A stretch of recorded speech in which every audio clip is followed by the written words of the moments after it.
So let's talk about the second phase in the Enlightenment abiding presence process that has a bit more substance to it, and I'm going to explain this one and how you know if it's real or not. So I'm Jason for AwakenedEssence.com, and I'm going to give you the bad news straight up. This one is still really uncommon. To get to this is quite a profound step.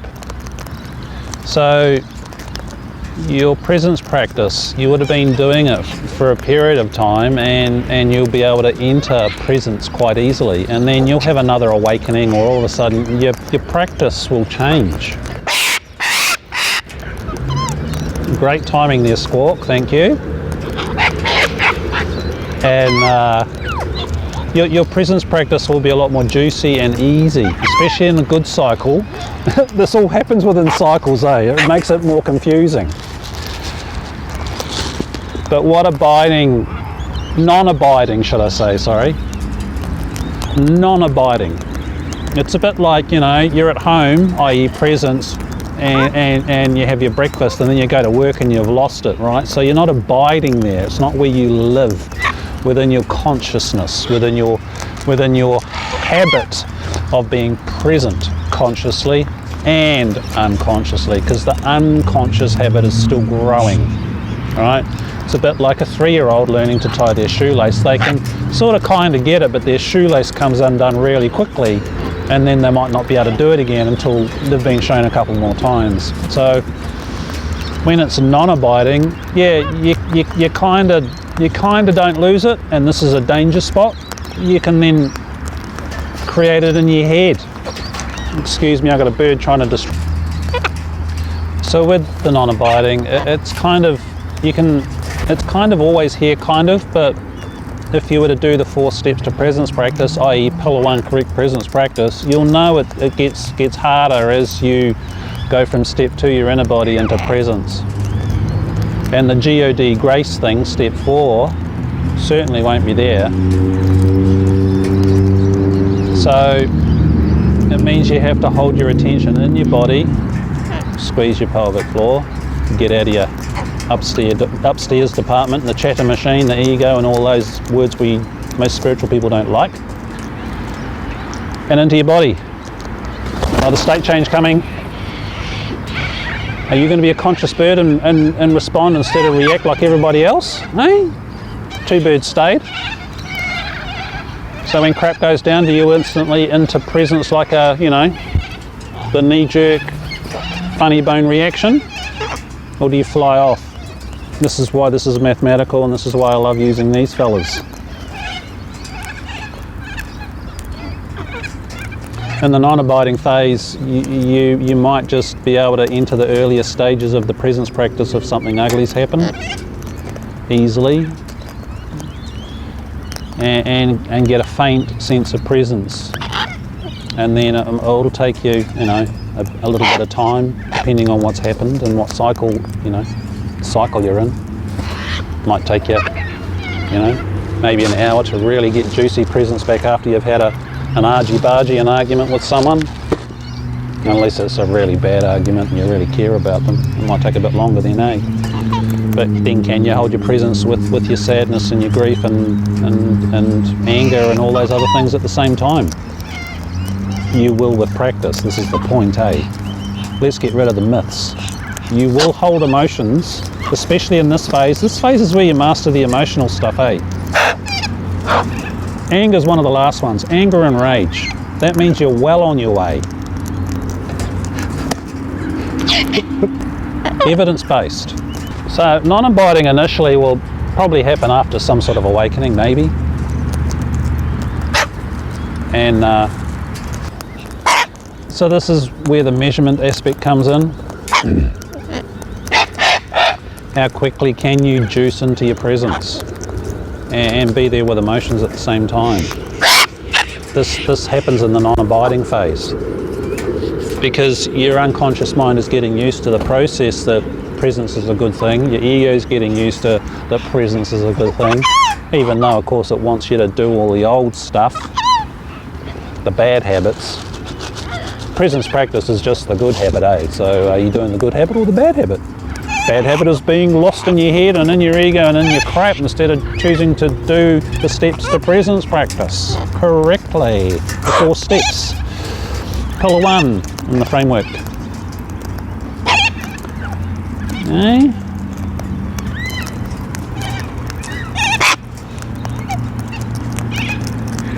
Put it in your diary. Notice it. Notice the nuances.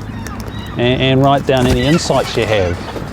Because this is all reinforcement to your unconscious mind, which hasn't flipped over to presence practice as the default habit via the prime directives of the unconscious mind.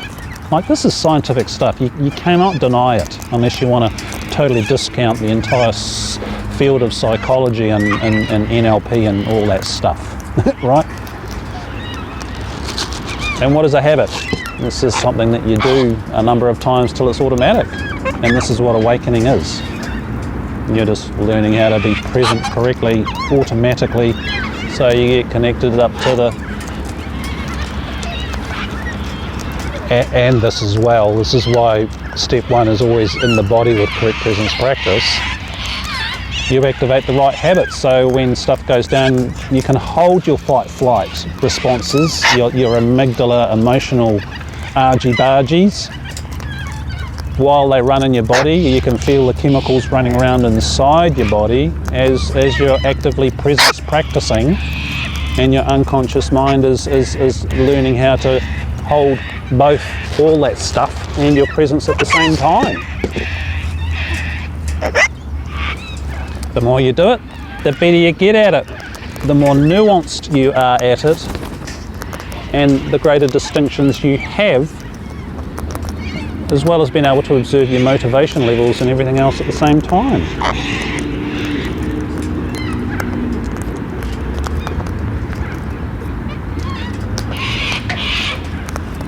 So in the first half roughly of non-abiding awakening, it's kind of good for, you know, when the good cycles are on, and then when you hit the hard cycles, oh well, gee, let's talk about lockdowns. Have you had a good solid 3-month lockdown yet, where you can't leave home apart from to go to the shops to exercise or to go and get a jab or see the doctor? With your little exercise routine in the middle. This is my exercise time now. We are in lockdown here, again in Locktoria. Locktoria, the place to be in confinement. That's the new logo for this state here in Australia. It's great for presence practice, eh? And it just wipes out the distraction factor. What can I do? Not a hell of a lot.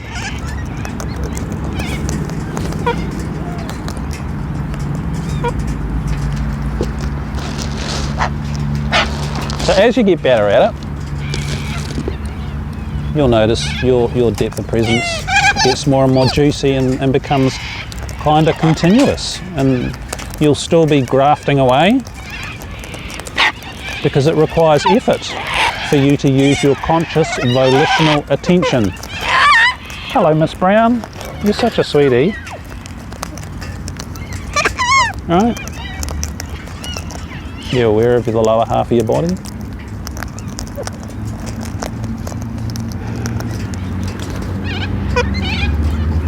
It's the step most people miss. That's why so few people ever get into the non-abiding phase of awakening, let alone what the aim here was with this website is to get you to proper awakening level 1 enlightenment, abiding presence based in evidence, because you know you've checked all the steps. And if you're doing the success journal, the presence diary, as I suggest, so you record your evidence, as well as reinforcing to your unconscious mind. This is something really important, so your unconscious can do the work for you and help awaken you. That's why you do a diary. That's why you figure out what dragged you out of presence. You'll notice your presence practice has more substance and durability depending on what's going on. You will handle the lockdowns better. Hello, Miss Brown. Okay. So in the second half, it gets a lot more substance and you aren't knocked around as much by the cycles of life. you know. And just because it's a good cycle and you're feeling good, that's not presence unless you check the 4 steps. This is why the framework's here, and it's free, and it's in the website. It's not in the YouTube channel. If you want to get, you know, see the other videos without the birds and all the stuff, and a bit of writing about it.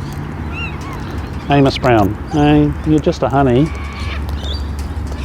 It's practice.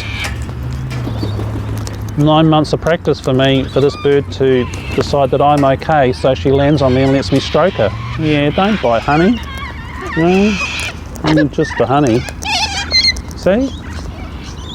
9 months of practice. Ooh. Hey! Don't bite, sweet. Okay? No!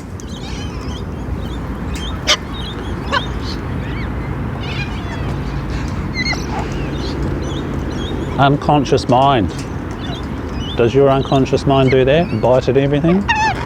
You're not normally much of a biter, sweet. What's going on? Hey?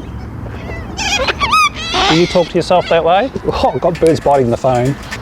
Feel your backside. Are you here? Notice your tummy. Are you handling all this distraction with these lovely parrots? You will with practice.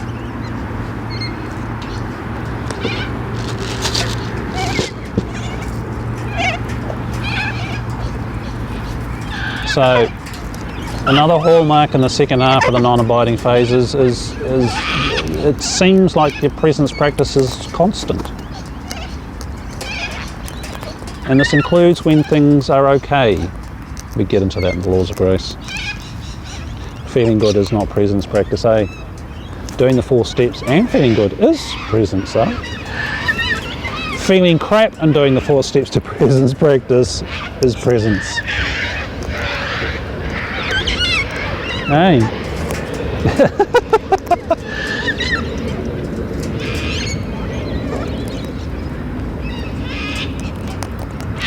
So the non-abiding phase really does last for quite a while, because you get so doggedly determined. It'll only happen if you're doggedly determined and you're applying your conscious volitional attention relentlessly. Hence, Nisargadatta Maharaj talks about it in terms of the key factor is earnestness. And earnestness is always backed up with effort and attention, because you have to do it. There is this non-dual stuff will just have you in your head thinking it.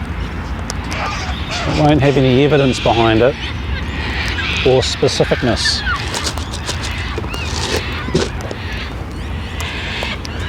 So eventually you get much better with your emotions. They still feel like crap, but oi!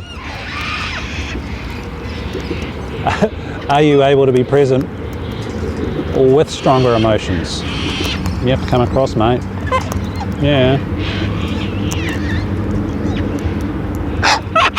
How I talk to these birds and train these birds is how I train my unconscious, and how you will have to train your unconscious. Come across, sweet. Hopefully speak nicely to yourself, hey? Self-love and all that stuff. Come on, come on. Oh, biter, no.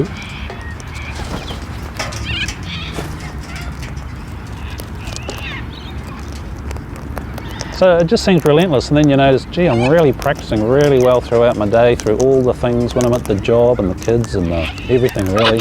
The lockdown, whatever's going on in the supermarket, when you're with friends and they're not practicing presence because they're not the spiritual type.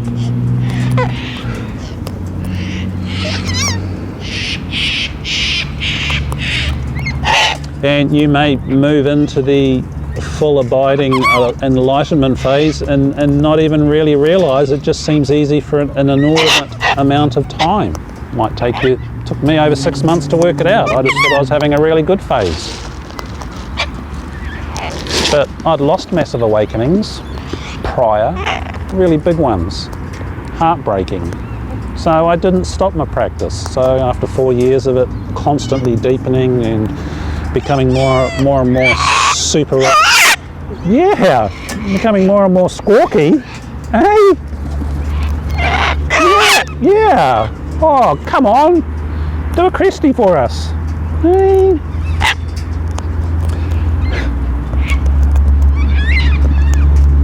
That's your evidence. It just builds and builds and builds. And then the unconscious mind does it as default, so it's really easy, and then you just have to add the conscious aspect in because it's just super fast. It becomes super, super easy. So the later stages, the later aspects of the non-abiding phase is something of substance. It's still not proper abiding awakening, as defined by Ajahn and obviously Nisargadatta, and I use the same stuff. It's their material. I'm not going to claim it. There's no need to reinvent the wheel. We just need to be really clear about what the wheel is and to put the spokes in and the gears and how to change the gears and how to push the pedal so you come home. Whoa. And when you're present, you're in peripheral vision. This is a neurological fact. So I saw that bird was going to chomp me cord. Adds to the fun. Come across. Come across. You can come across. You're one of my sweet birds, eh?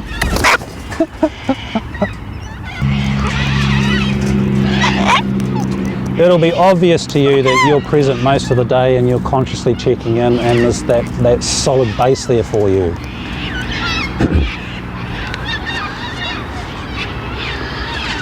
And when you're near the end of that phase, there'll be a lot more of got it, as in solidly juicy presence,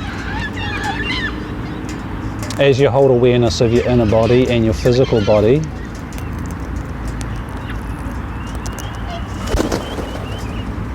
State change. Are you here? And then something will shift. You may have a die before you die experience, you may have another massive awakening, and then it's just at another level. That may possibly be the abiding goal of this website, goal of the Laws of Grace, goal of the coaching and the Mastery Club, to bring you to that place where you do abide consciously and unconsciously in the state of presence. And this is before the step 4, the divine yum yum, opens up, and you'll get glimpses of that depending on who you are and your particular makeup, about how you hold that, but that will grow in the abiding phase, and certainly into the matured abiding phase, which are other videos here where we define that for you. So, you know, if I have a session with you and we talk stuff through and I tune into you because of the transpersonal stuff I can do, which is what Ajahn demonstrates that as well all the time, I'll be able to, you know, give you some clear feedback about where you're at for you to digest.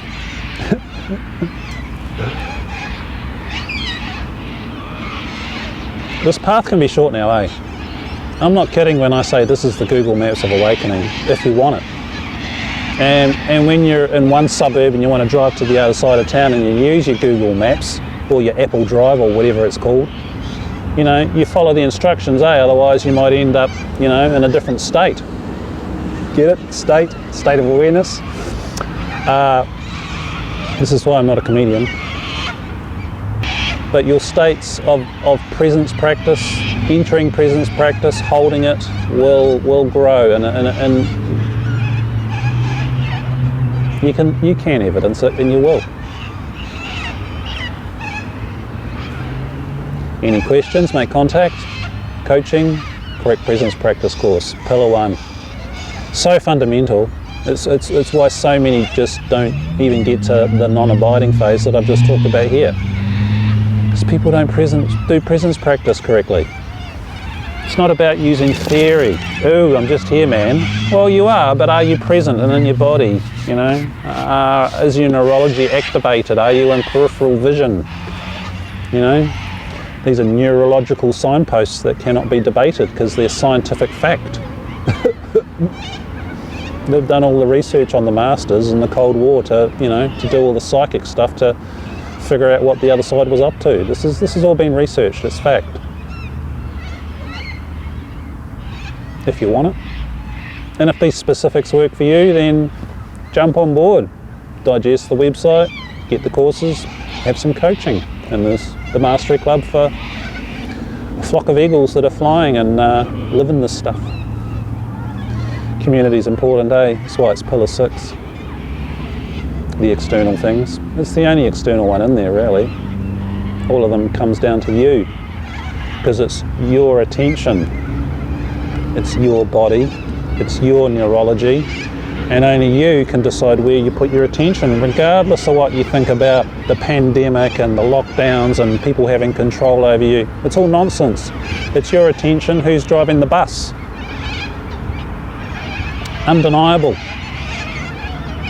And in our society, if we were just to, pillar 9 is common sense, it applies to everything. The people that succeed in this world apply their attention properly, eh? The people that don't take responsibility and self-honesty to own their own stuff, i.e. pillar 4, law 0, self-honesty times self-responsibility, they're the ones that end up in jail and end up in trouble because they think they can get away with it, or they just don't do what's required. And real awakening, if it's to be substantial and permanent, is because you do own it. And you are self-honest, and you hone your inner acuity and become very familiar with your systems and your stuff and what presence is and what it's not. So you truly awaken. So the next video on what abiding awakening is, level 1 enlightenment, is me down at the lake in the summertime. See you there. I'm Jason for AwakenedEssence.com.